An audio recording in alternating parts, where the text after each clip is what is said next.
Today, we're gonna turn this into this. It's like magic. Ooh, magic. You start off with a jalapeno. You cut them in half, then you core it. Basically, you're making it into a boat.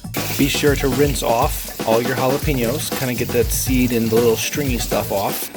Turn on your stove, get your pan nice and hot. You're gonna set your stove to 450. I'm a big fan of Jimmy Dean's sausage, and cook it up. While you're waiting for the meat to start cooking, grab your tin foil and a cookie sheet and lay it out. It doesn't need to look pretty. You're cooking at home for yourself and for your loved ones. And that's my dinosaur planter. You're gonna go wanna get some sour cream, my preference, Fiesta Blend shredded cheese, and some breadcrumbs. Now I'm a big fan of the garlic and herb ones. Get it nice and cooked up and brown. This is taking too long. There we go. Turn your heat off, take that off. Now to add the sour cream. So you're gonna want 8 ounces of sour cream. It's okay to eyeball it.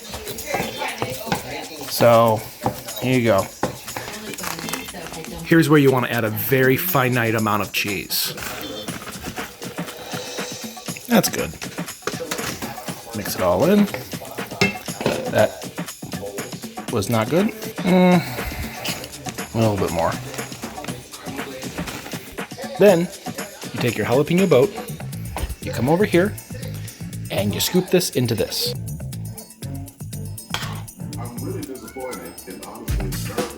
Now go ahead and fill up all your boats. Boom! See? All done and ready to go.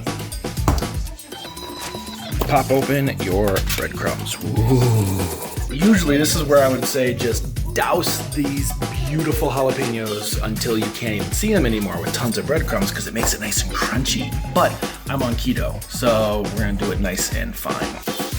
Fine. Now my wife doesn't like as much breadcrumbs as I like to put on there.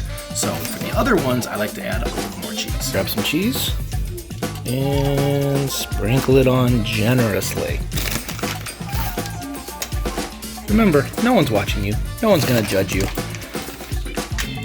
They're just gonna love how this tastes. You slide these beautiful babies in the oven. Alexa, set a timer for minutes. When the alarm goes off, you open up this oven and you take out. Whoa! Those are beautiful. Rule number 1 with these is you gotta take a second to let them chill because you want to eat them like right away. You just want to like throw them in your mouth. It's gonna be hot. So you let them chill. Last touch, sprinkle a little bit of sea salt, which is all salt, right on top. I'm a professional, my finger was over the lens. Pretty good, huh? I'm so excited. And that's how you do a cooking show. I'm not sure Joffrey Zakarian would agree with you. You don't get any of these. No!